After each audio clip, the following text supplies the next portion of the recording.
This is the Wheel of Time Spoilers podcast. Your hosts are Seth Jacobson and Patrick Heiler. Hi, I'm Seth. And I'm Patrick. Chapter 51, Revelations in Tanchico, and our symbol is the Seanchan helmet. Elaine fumbled with the two slim red-lacquered sticks, trying to set them properly in her fingers. Sursa, she reminded herself. Not sticks. Sursa. A fool way to eat, whatever they're called. On the other side of the table, in the chamber of falling blossoms, Egeanin frowned at her own sursa, one upright in each hand as if they really were sticks. Nynaeve held hers nestled in her hand the way Rendra had showed them, but so far she had managed to lift one sliver of meat and a few sliced peppers as far as her mouth. Her eyes were tight with determination. A great many small white bowls covered the table, each filled with slices and tiny slivers of meat and vegetables, some in sauces dark or pale. Elaine thought it might take the rest of the day to finish this meal. She gave the honey-haired innkeeper a grateful smile when the woman leaned over her shoulder to position the sursa properly. "Your land is at war with Domon," Egeanin said, sounding almost angry. "Why do you serve the dishes of your enemy?"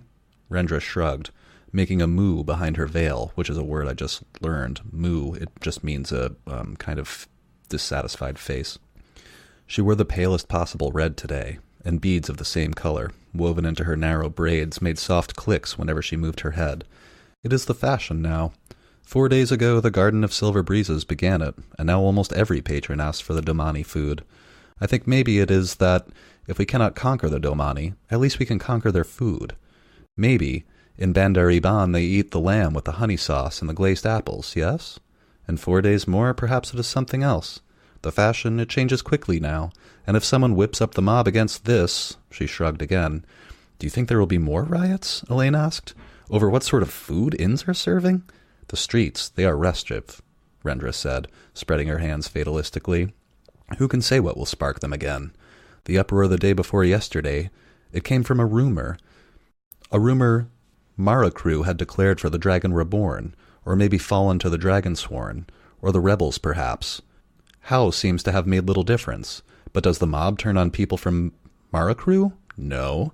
They rampage through the streets, pulling people from carriages, and then burn the Grand Hall of the Assembly. Perhaps the word comes that the army, it has won a battle, or lost one, and the mob rises against those who serve Domani food. Or maybe it burns warehouses on the Calpine docks. Who can say?" "No proper order," Egeanin muttered, thrusting the sursa firmly between her fingers of her right hand. From the expression on her face, they might have been daggers she was going to use to stab what was in the bowls. A bit of meat dropped out of Nynaeve's sursa short of her lips. Growling, she snatched it from her lap, dabbing at the cream-colored silk with her napkin. "Ah, order," Rendra laughed. "I remember order. Maybe it will come again one day, yes?" Some thought the Panarch Amathera would put the Civil Watch back at their duties. But were I she, with the memory of the mob brawling outside my investiture, the Children of the Light, they killed very many of the rioters. Perhaps this means there will not be another riot, but perhaps it means that the next riot, it will be twice so big, or 10 times. I think that I, too, would keep the watch and the children close around me, but this is no talk to disturb the meal. Examining the table, she nodded to herself in approval, the beads in her thin plates clicking. As she turned toward the door, she paused with a small smile.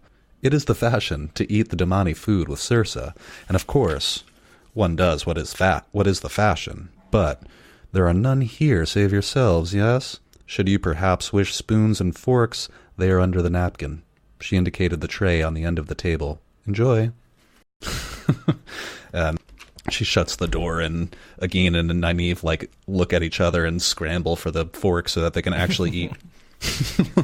Chopsticks are hard. It took me a long time to learn, but I guess at this point I have no trouble with them. I can pretty much pick up anything I want. Although eating rice with chopsticks still sucks. I haven't quite figured out how to do that. You got to pick the bowl up and shovel, and I'm not really sure the appropriate way to do that. I'm not great at picking up rice, but I'm rice okay for whenever you want to eat 1,000 of something.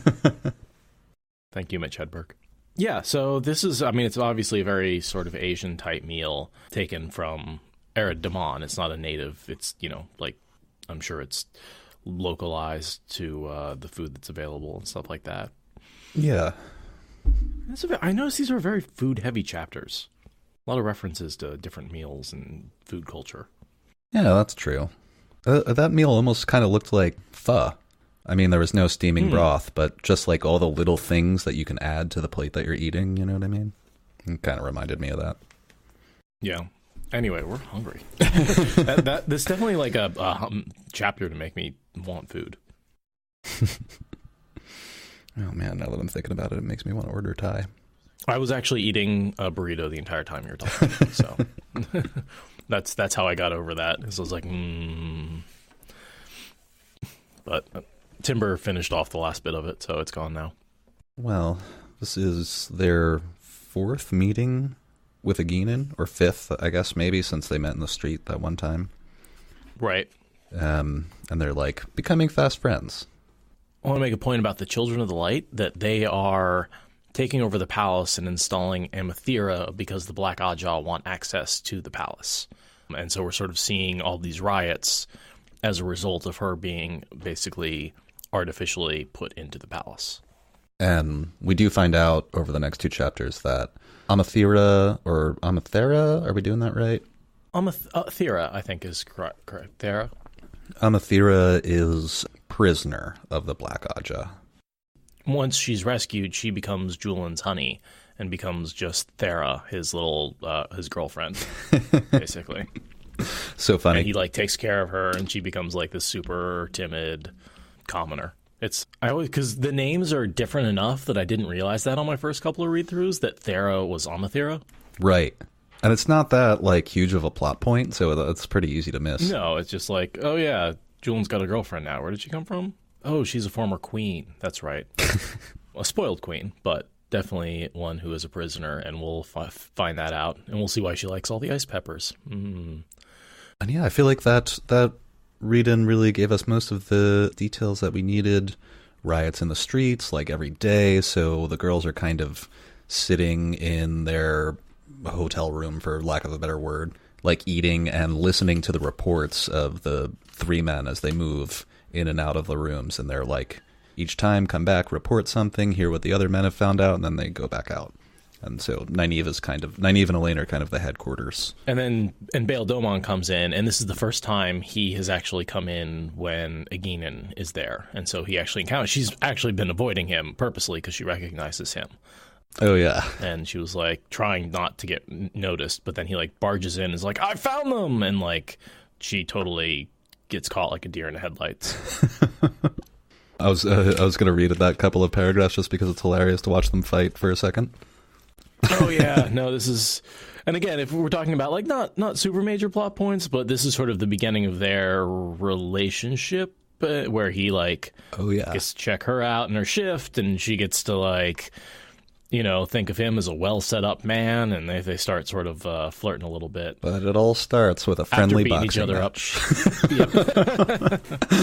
Isn't that how all my relationships are? Wait, that's not how you do it? Because I thought you just ran up to girls, punched them, and ran away. That's how you flirted, right? Only if you win the fight, apparently. Oh, okay. Bayle Domon strode in without waiting, grim satisfaction warring with uneasiness on his round face. "I have found them," he began, then gave a start at the sight of Egeanin. "You." Shockingly, Egeanin knocked over her chair, leaping up, and threw a fist at Domon's thick middle, almost too fast to see. Somehow, Domon caught her wrist in a big hand, twisted. There was a flurried instant where they seemed to be trying to hook each other's ankle with a foot. Egeanin attempted to strike him in the throat. Then somehow, she was face down on the floor. Domon's boot on her shoulder, despite her arm levered up hard against his knee. Despite that, she snatched her belt knife free. Elaine wove flows of air around the pair before she knew she had even embraced Saidar, freezing them where they were. "What is the meaning of this?" she demanded in her best icy tone. "How dare you, Master Domon?" Nynaeve's voice was equally cold. "Unhand her." More warmly, worriedly, she added, "Egeanin, why did you try to hit him? I told you to release her, Domon." "He cannot, Nynaeve." Elaine did wish the other woman could at least see flows clearly without being angry. She did try to hit him first. "Egeanin, why?" The dark-haired woman lay there with eyes shut and mouth tight. Her knuckles stood out bloodless from her grip on the knife hilt. Domon glared from Elaine to Nynaeve, his odd Ilioner beard nearly bristling. His head was all that Elaine had left free to move. The woman do be Seanchan, he growled.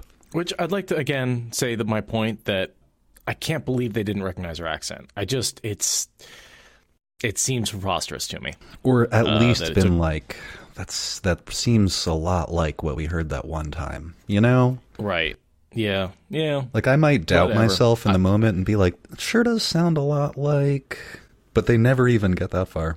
No. And they do say, like, I thought all the Seanchan left, so they're, like, not even suspecting. I mean, but I think that's a bit of a stretch. With as many as there were, it's hard to believe that, you know, we see the Shreddit get left behind. A bunch of people got left behind when they fled. Like, clearly that's what happens when a bunch of people have to get up and leave as a group because they've been forced out by an army. Like, people get left behind. Flee for their lives. Right. The idea that there's no Seanchan hanging out, and that's shocking, is sort of shocking. Anyway, just didn't think it through, in my opinion. That's the only explanation I can come up with. But anyway, Bayle Domon, you know, lets the cat out of the bag, which, you know, was already sitting on the counter. But whatever. I will never forget her face, Domon says. Yeah, we get all that sort of the background between the two of them, which is how he became prisoner to, Rand killed him, begins with a T. Turok. Turok basically took Domon prisoner and made him tell stories in order to, like, not be killed. And also took the seal off of him, which is one that I believe Rand ended up recovering when he... Yeah. And then there's another one here about to show up. That's right. The next thing that I have really of any that I found significant is just this little bit of dialogue between Egeanin and Domon, where she says, "You're not so difficult an opponent last time we met." She said, and he says, "Yeah, you had 20 armored soldiers on my deck and a Domani ready to break my ship apart." Basically. And he's like, "Of course I gave up." You had a gun to my head. I didn't fight that hard. Like, it wasn't that hard for you to pull the trigger. This is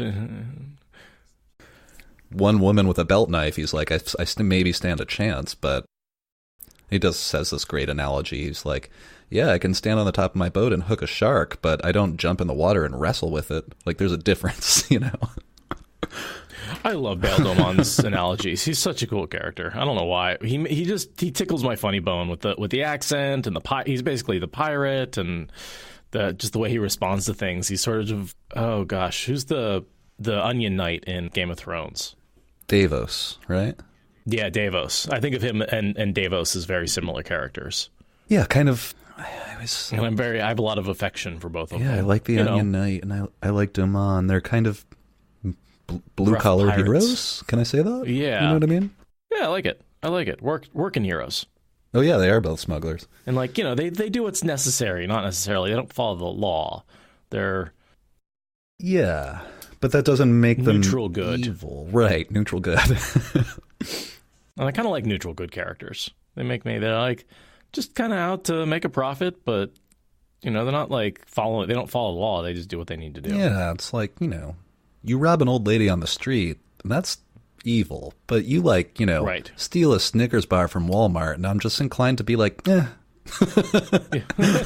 going to be fine. You know, you're not putting the Walmart people out of business. You're just preventing a certain amount of money from going to the owners. Because God knows they ain't paying the employees.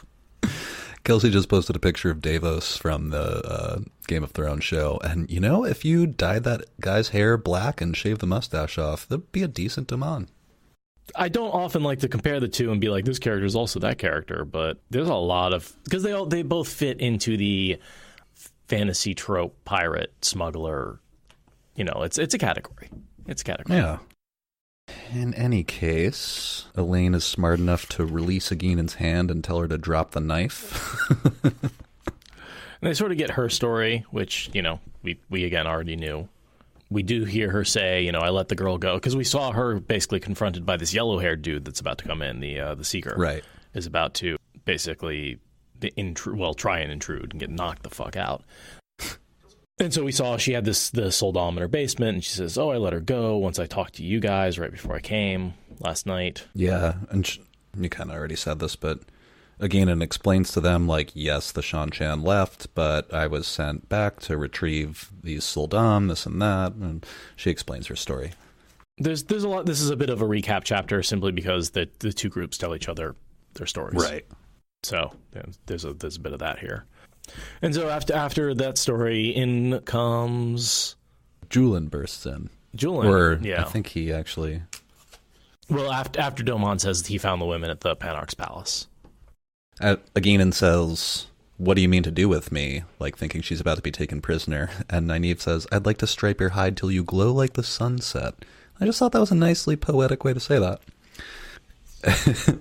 And Domon says, I found some of the women you were looking for. One of my men saw two of them in the Panarch's palace, and we quickly can reason out in their conversation that his man was indeed highly likely right. And then I think it's Elaine that says, what were you doing in the Panarch's palace? And Damon's like, well, you see, I heard that Amathera really likes these rare peppers that are extremely spicy. They're white, hard to get. So I sent a gift. Yeah, just send a spy. Well, and we know those are borderlander white peppers, so that they're shipped down the river from the borderlands. And so they're kind of hard to get a hold of. And they're super spicy. They're basically ghost peppers, if you think about it.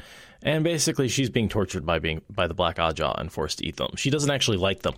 She's just, like, being tortured with them. They're so basically hitting her with pepper spray. Yeah, so it's pretty messed up. And there's a couple of mention of ice peppers because they keep imported. She, like, really, really hates them, and that's why they're using them against her. I just Googled that to see if it's a real thing. It is. There are some ghost peppers that are white. And a lot of YouTube reaction videos of people trying to eat a ghost pepper. So yeah, if you want to know what Amathera is going through, go ahead and Google someone eating a ghost pepper. I ate one once on a bet. $150 that day. Yeah. Also, my question is, what did you lose? I ate a pint of bowels? yogurt and I just took an English muffin. I was in a restaurant that I was working and took an English muffin right out of the bag and just like stuffed it in my mouth. It was just like sweating and crying, and my nose was running. Roberto brought home some ghost chili chips, and I didn't realize how hot they were, and I scarfed down like 10, 15 of them, and then I was in some pain. And then I drank up. The only way to I was in enough pain that I drank some milk. And I don't usually purchase milk because I'm super lactose intolerant, and so but it was there, so I drank it, and then the next day it was unpleasant. Oh gosh, yeah. I mean, I don't really remember the next day very much, or like what happened, but I ate yogurt directly out of like a large container. Yeah, that's what I should have done. I'm fine with yogurt, but straight milk, man, that gets me every time. I think that whatever breaks down in yogurt, the lactose breaks down in yogurt enough that it doesn't bother me. Oh, I did like that Elaine, right after Domon tells that story, he says, "Gifts?" Elaine said in her best reproving voice. "You were more honest on the docks and called them bribes." He's not fooling anyone. No, they know he's a pirate. And he's admitted to it. He's just sort of like trying to be polite because he's not sure about Egeanin. He sees her as like basically the cops. It'd be like, dude, that cop arrested me. What are you doing? Yeah. Like, don't talk in front of the narc. But yeah, so in comes Juilin, who followed the one with the white streak in her hair and figured out that she's also in the palace. And so with that confirmation, you get two sources of information saying the same thing. It's very much likely to be true. Yeah. And they couldn't have really figured this out earlier because these Aes Sedai only were in the palace after Amathera was installed. So it's a relatively recent, it's only since the riots began that they've been installed right in the palace. And I forgot to point out before, but I wanted to make a point of saying that Amathera is the prisoner of the Black Ajah, and the Black Ajah is also directing the movements of the White Cloaks, who have installed Amathera as Panarch. So it's basically like a kind of like the head of Congress, maybe, would be a similar, like a very powerful position. And that's all at the direction of Moghedien. Yes. Because she's telling the Black Ajah what to do. See a little bit of the rivalry between Juilin and Domon. They hate each other because one's Terran and one's an Illianer. And one's a thief catcher and the other one's a smuggler. Right. So again, if we're going back to the cops and robbers analogy, like, there you go. Yeah. Juilin's all about, he's spent his whole life, like, enforcing the law in Tyr. True. And here's this lawbreaker who's like, do be a very successful pirate. And of course, Thom sticks his head in, like, immediately after. He's like, Nynaeve, if I could speak with you alone, I have important news. And Nynaeve's like, I don't have time for important news. We found the Black Ajah. And he's like, damn it. He's the last one to show up. That damn hip slowed him down. I tell you what, that's the only reason he didn't make Probably. I was thinking that, and this kind of comes up a little better in a minute, but I just loved the scene where Elayne and Nynaeve are sitting there with the kind of captured Egeanin, more or less, and the men are walking in and out throughout the chapter, and each time they come back, like, they're a little bit more beat up and bloody. Like, the second time comes back, Thom has a black eye, comes back again, he has a bruise on the other side, and the limp's worse, like... Turning the other cheek, Thom, turning the other cheek is not really what we meant there. Surprised Nynaeve isn't healing him up between each. I guess maybe at the end of it she does. Well, she's probably just wants him to suffer. Probably. I did also notice that a lot of these two chapters are from Nynaeve's perspective, and whenever she refers to any of the men or the group of them, the word fool is in there, like, every single time. This fool man, that fool man, risking his fool neck, it's just filled in this chapter. I mean, it's just that's how you refer to men, fool men. It's like, that's the full word. Men is just shortening. I don't really see why she's repeating herself all the time. They've been given a title. Right. Fool men. It's like Sir, but not as good. After Thom comes in and is like, well, how'd you find out? And she's like, we do it with mysterious Aes Sedai ways. And the other two guys are standing there like, dude, we just told you. Like, what do you... We're standing here. What do you mean mysterious ways? We're standing right here. And she's like, never mind. Moving on. And it's like, you gotta get a little better at Aes Sedaiing than that. You can't, you got to be careful who you're bullshitting in front of. You can't just bullshit in front of the people who gave you the information. Right. It doesn't make you look good. No, it doesn't. There's some conversation about Amathera. Is she a dark friend? Elayne deduces that there's three possibilities. She's either a dark friend, she thinks that the Black Ajah are regular Aes Sedai, or she's their prisoner. And we know it's prisoner. Yeah. Thom approves that one of these three things has to be correct. I think Thom's trying to be a mentor to Elayne, and she's sort of... We're seeing a lot of these girls are getting better at being good at what they do, but they're still not that good at it. They're still making all these mistakes, and, like, Thom's sort of training them up, but yeah, and they're kind of rough. That's true, and they're really lucky to, and I've thought this every time I read through this section of the book, so lucky to be surrounded by these three older, very competent people. Juilin, Thom, and Domon are, they can survive on their own and in rough places. Elayne and Nynaeve get them information and pull them out of the fire a couple of times. Yeah, Elayne and Nynaeve are like half their age. Less. I mean, I think Thom's like 60. I think they're like... Is he that old? What, a third of his age? Yeah, I'm not sure about Domon and Juilin, but I always pictured them around 40-ish, something like that. 40-ish, yeah, that makes sense. Like 45, I think. But I think Thom's like late 50s, early 60s.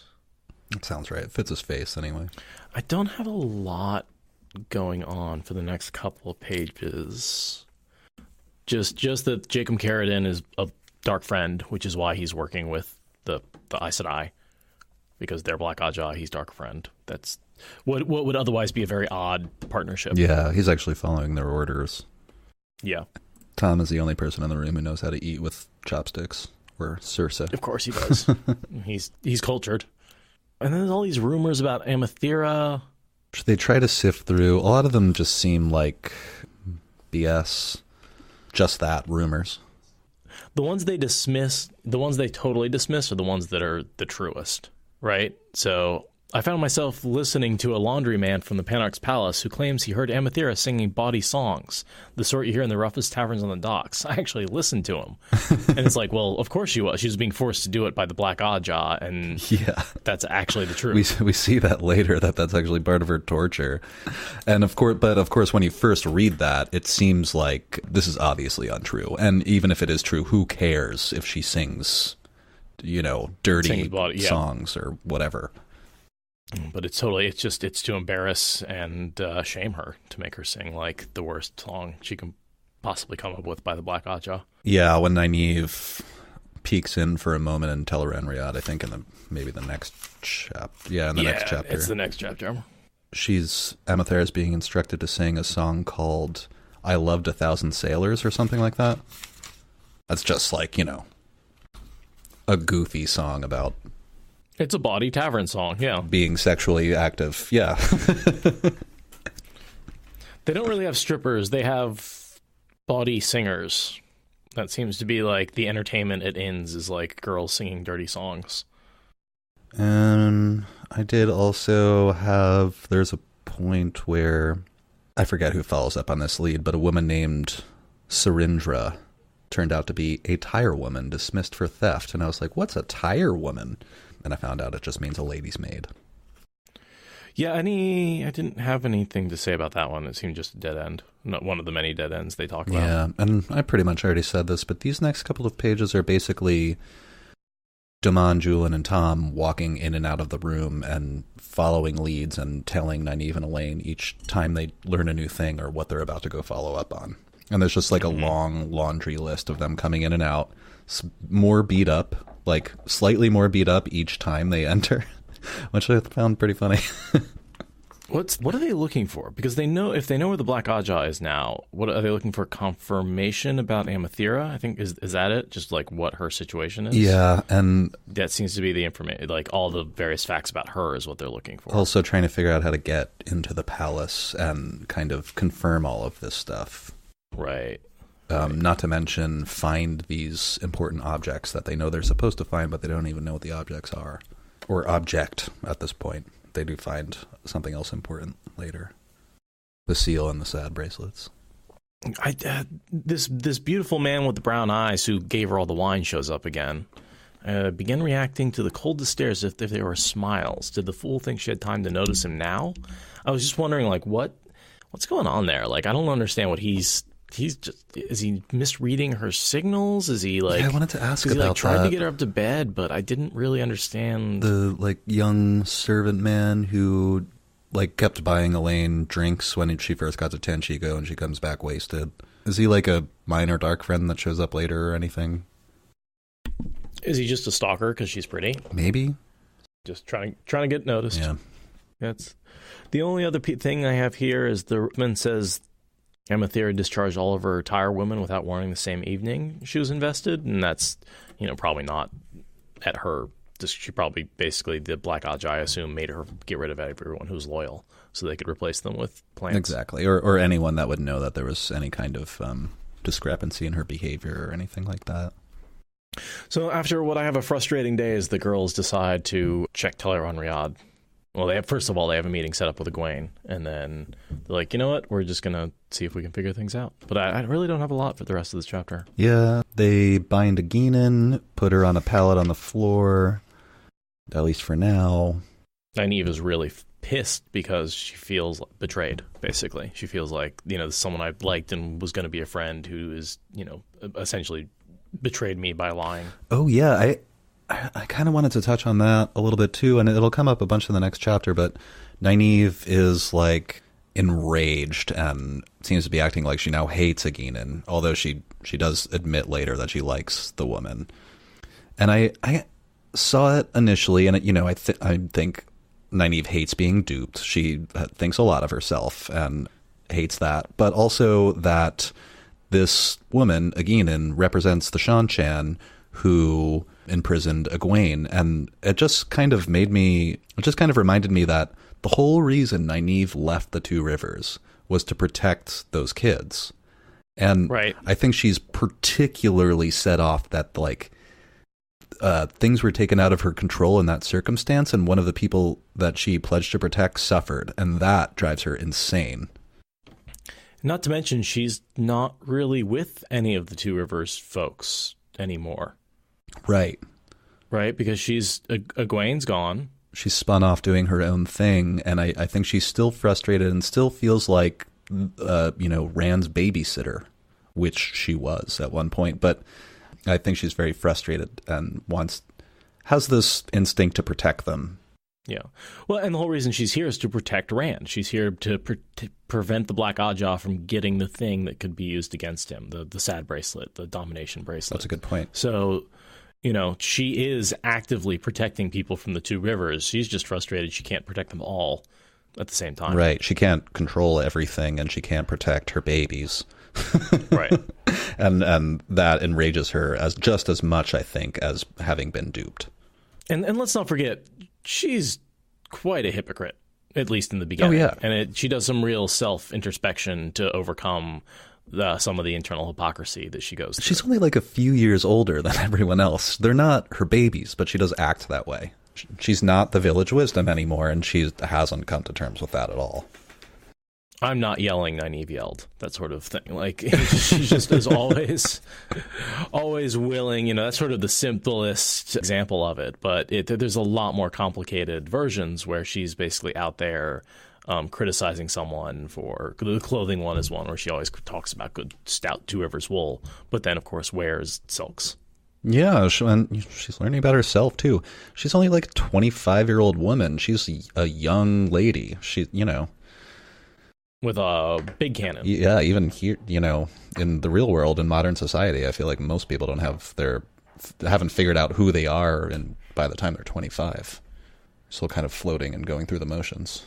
Maybe you just finished school. Dude, I knew I was a loser at 25. You had it all figured out, didn't you? I knew exactly what was going on with my life. I want to sit in the basement and read books. Oh, wait. That's actually kind of what I get to do. Yay!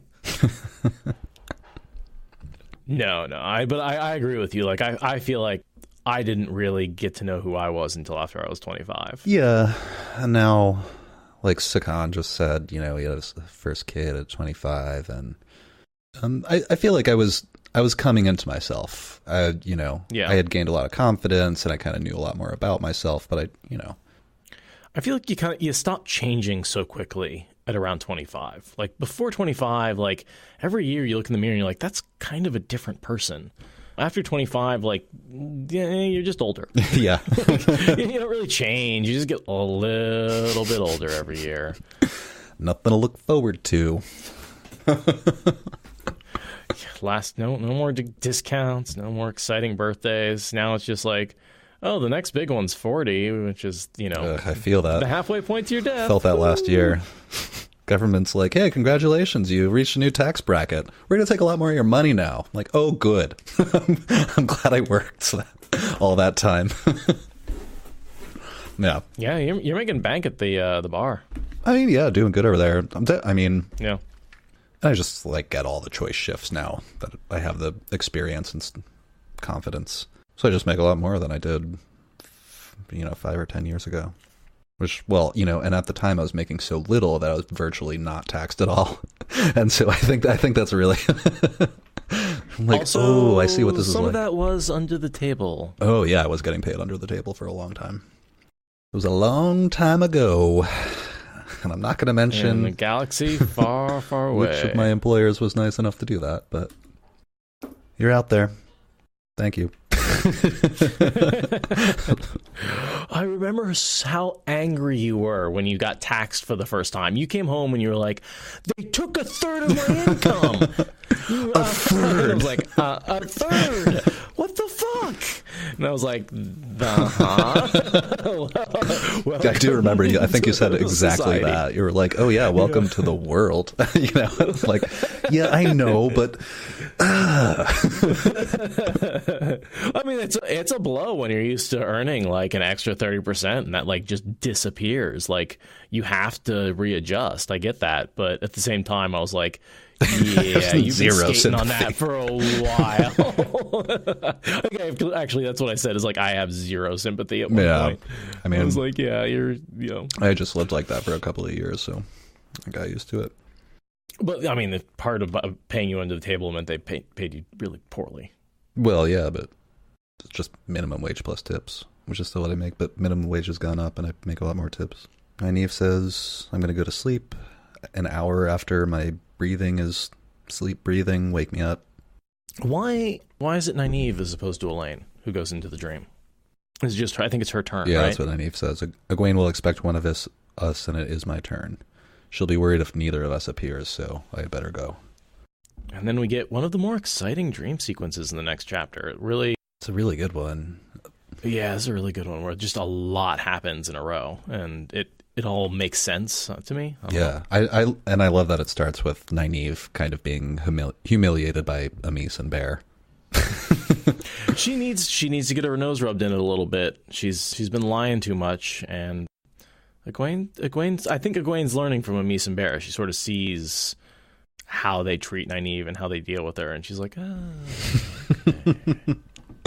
Yeah, I mean, Egwene is learning a lot of discipline, I think. I mean, when she comes back from the waste, she comes back as the Amyrlin Seat. So, this is her sort of final testing ground before the big show, where she actually, has to control the rest of the Aes Sedai. This is the last time she's an apprentice. Yeah, more or less. And, I really liked, of course, we're about to be there in a little bit, but that Amis and Bear make some comment about how if you don't kind of manage Egwene closely, she will always try to bite off more than she can chew, which is just something we've been saying about Egwene throughout the whole series. She's always wants to learn more, and if someone doesn't slow her down, she probably would have killed herself. And Nynaeve agrees, and I just thought it was interesting to see two of her teachers in the same room agreeing on this opinion of their student, Yeah, no, it's a good thing at no point she goes too far and kills herself in this series. That would be terrible and tragic. But yeah, no, we've seen her learn from the Seanchan. We've seen her learn from the White Tower. We've seen her train with the Sea Folk. We've seen her train now with the Aiel. So she's taken almost every culture that can channel in Randland and around Randland and brought together skills from all of them. Absolutely. And she's about to get a crash course from Egeanin, or at least, secondhand. Learns basic, like all the weaves, and she becomes a very accomplished dreamer. Yeah. So this is Egwene really is, she is the ideal Aes Sedai, which is, of all Ajahs and none, she exhibits the behaviors of each of those Ajahs independently. I like that. I always think of her as like the consummate Aes Sedai. That's a good way to say it. Yeah. Egeanin lifted her head and looked over her shoulder. She hates me, I think, she's saying to Elaine. Go to sleep. Elaine stifled another yawn. You do not. Don't be too sure of yourself, she said firmly. You are taking this very calmly. How can you be so calm? Calm? The other woman's hands moved involuntarily, twisting at her air-woven bonds. I am so terrified I could weep. She did not sound it, yet it sounded the simple truth. We won't harm you, Egeanin. Whatever Nynaeve wanted, she would see to that. Go to sleep. After a moment, Egeanin's head lowered. An hour. It was right not to worry Egwene needlessly, but she wished that hour could be spent on their problem instead of wandering uselessly through Teleran Rayad. If they could not find out whether Amathera was prisoner or captive, set that aside, I won't puzzle it out here. Once they did find out, how could they get inside the palace with all those soldiers about, and the Civil Watch, not to mention Leandrin and the others? Nynaeve had started snoring softly, a habit she denied even more heatedly than she did flinging her elbows about. Egeanin appeared to be taking the long, slow breaths of deep sleep. Yawning into the back of her hand, Elaine shifted on the hard wooden seat and began planning how to sneak into the Panarch's palace.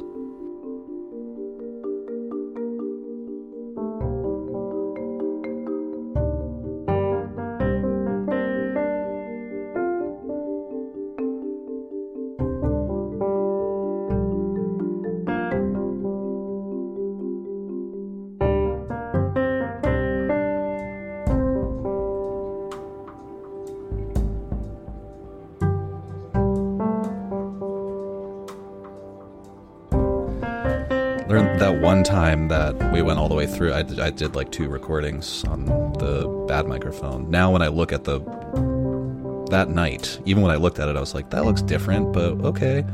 And listening to it wasn't very okay, so I'm pretty highly motivated to not let that happen again. It's you think you have all the right microphones selected, and I think one of the pieces of advice I took from somebody was, if you get your setup correct so that it works, never touch it again. It's the only way to guarantee that it's always going to work every time. Unfortunately, we have like laptops and stuff that we move and don't have permanent solutions. So yeah, it makes me kind of want a desktop too. But yeah, that's what I'm talking about. I kind of want I kind of want to like have a machine that's like permanently set up as my recording machine. Maybe it'd be fun to go with you after JordanCon, shop for used machines and see if we can find anything. See if we can find some good machines to set up just as... Or modify. Yeah. Yeah, it might be fun. I don't know. But then I'll probably never feel like I have the time for it and just not do it. How that stuff goes. But, and part of me wants to go all out and just go like full gaming PC, streaming PC, so I can like take the high-res video that we produce and just like stream that out during recordings. And also, maybe I could play video games and stream those. Part of me would find that fun. Even if even if I never do anything with it, the idea of having something that could really that could do that is appealing to me. So, but at the same time, I fucking hate Windows so much. I'm such a Mac guy that, having used both extensively, I really, really don't ever want to use Windows again. Fair. Thank you for listening to the Wheel of Time Spoilers podcast. Rate us in the Apple Podcast app or support us on Patreon. Is that good enough?